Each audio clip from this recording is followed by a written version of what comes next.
ይህ የረሱል ዓለይሂ ሰላቱ ወሰላም ታላቅ ምክር ነው። አንድ ሰው ወደ ነቢዩ ሙሐመድ ዓለይሂ ሰላቱ ወሰላም መጣና ለዱንያም ሆነ ለአኺራ የሚጠቅም ንግግር ለመጠየቅ መጣው አላቸው። እሳቸውም ደግሞ የመጣልህን ጠይቅ አሉት። ከሰው ሁሉ አዋቂ ለመሆን እፈልጋለሁ። እሳቸውም አላህን ፍራ አሉት። ከሰው ሁሉ ሀብታም ለመሆን እፈልጋለሁ ሲላቸው ባለህ ነገር ተብቃቃ፣ አላህን አመስግን አሉት። ትክክለኛ ፈራጅና ታማኝ ሰው ለመሆን እፈልጋለሁ ሲል ለራስህ የምትወደውን ለሰዎች ውደድ አሉት።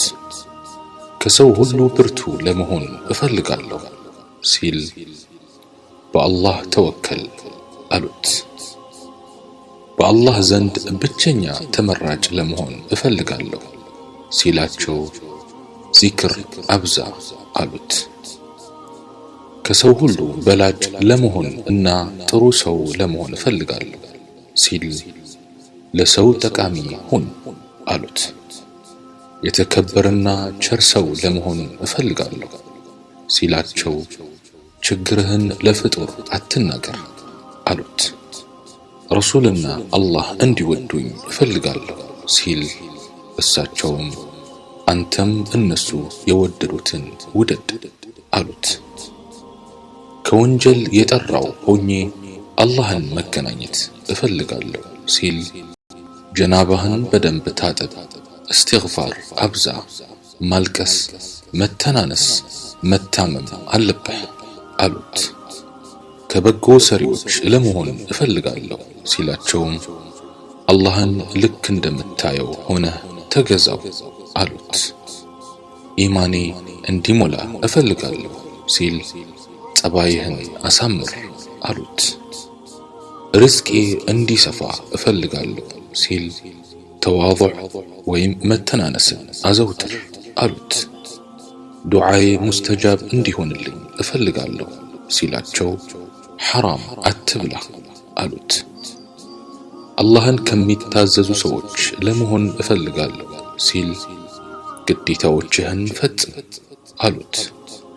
በአላህ ዘንድ ትልቁ ሐሰና ወይም ደግ ሥራ የቱ ነው ብሎ ሲጠይቃቸው መልካም ጸባይ፣ መተናነስና በበላእ ላይ ሰብር ማድረግ ነው አሉት። በአላህ ዘንድ የትኛው ሥራ ነው መጥፎ ሥራ ሲል ጠየቃቸው። መጥፎ ጸባይና ፍላጎትን መከተል ናቸው አሉት።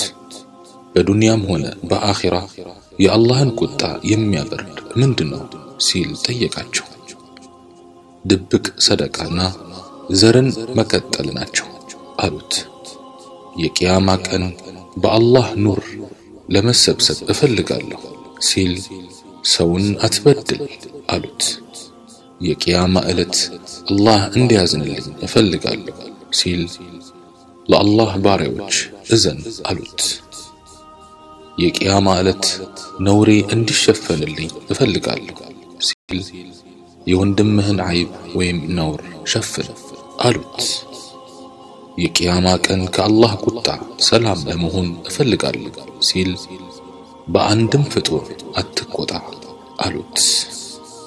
አላህ ስብሓንሁ ወተዓላ ባወቅነው በሰማነው የምንሰራ ያድርገን። ወሰላሙ ዓለይኩም ወረሕመቱላሂ ተዓላ ወበረካቱሁ።